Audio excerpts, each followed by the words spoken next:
Thank you very much. First of all, I would like to thank the World Economic Forum for providing me this opportunity to speak to world leaders, business leaders,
with environment, because the theme of this time, the World Economic Forum, is about sustainability. Let me just say, first of all, that the other thing about Pakistan, was this desire to see it as a humane and just society. But the other thing was, as a child, I fell in love with the wilderness of Pakistan, the mountains of Pakistan. All our summer holidays were spent in the Himalayas. And so from that time onwards, what I loved about Pakistan was its wilderness, its mountains. And so,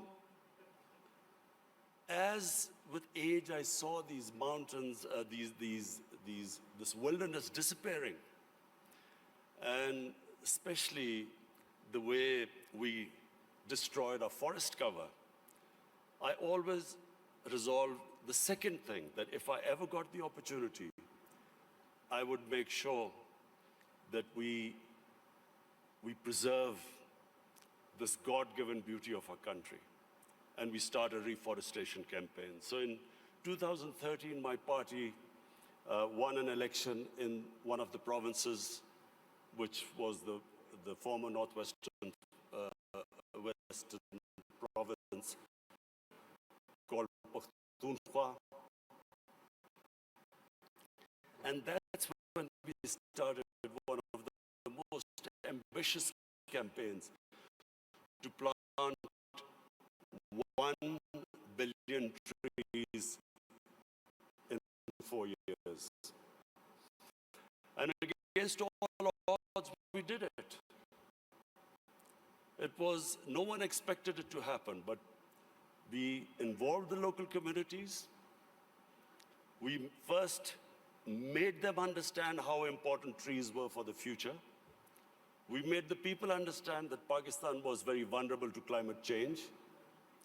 And we appealed to the people. We involved women in the mountainous areas to grow nurseries. And it became one of the most successful campaigns in our country's history of forestation. So we planted 1 billion trees. So when I became the Prime Minister, I resolved that we would plant 10 billion trees in Pakistan in the next 4 years. And this is now our objective. The experience we learned from the KP province, we are now using that experience to grow these nurseries, involve local communities, especially involve women, because they were very good in planting, developing in planting nurseries. So,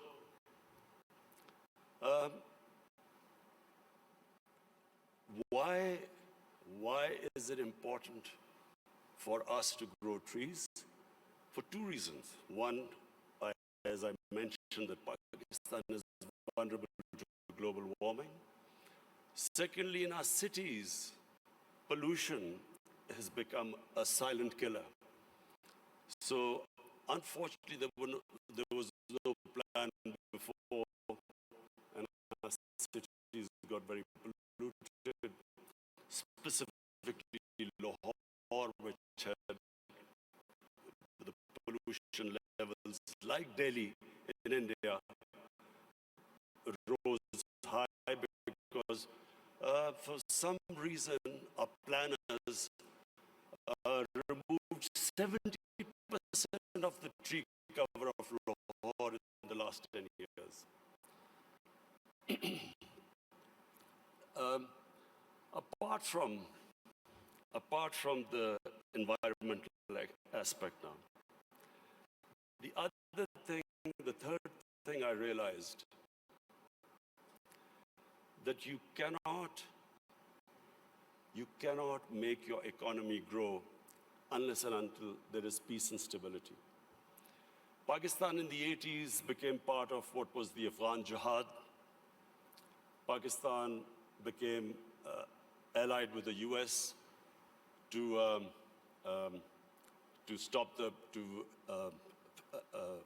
fight for the freedom in Afghanistan from the Soviets. We had militant groups in Pakistan trained to do guerrilla activities in Afghanistan. Once that ended, once the Soviets left, we were left with the militant groups, and Pakistan suffered the consequences. First time ever we had militant groups in Pakistan. We had sectarian groups. We had this called the Kalashnikov culture. We had drugs coming into the country. And that was a watershed in Pakistan. Things started going wrong when, and as I repeat, for economy, you need stability. You need peace and order. So if you have armed militias in your country, that became one of the impediments on economic growth. Come 9/11, we again joined the US in its war on terror. This time, the same militant groups that were created, Pakistan was required to disarm them. So again, we went through this process. 70,000 Pakistanis died in it. And of course, what was hit was our economic growth. And then the image of Pakistan, a dangerous place in the world. So when I assumed power, I decided, my government decided. The third issue, economics. When my government came into power, as you mentioned, we inherited the worst economic crisis in our history. The biggest current account deficit, the biggest fiscal deficit, where almost reserves which would have lasted about a month. Since then, I must pay tribute to my economic team. And of course, we took very tough decisions. I have been in public eye for 40 years, but the sort of public attitude I have to face in the last 1 year, I've never faced in my life because of all these tough economic decisions we've taken. People are hurting. Naturally, when you do stabilization, you squeeze the economy, people hurt. But we have gone through this very tough period. And mercifully, our economy stabilized. The rupee that was falling, it's now, in fact, in the last few months, it's gained a bit. Our stock market has gone up.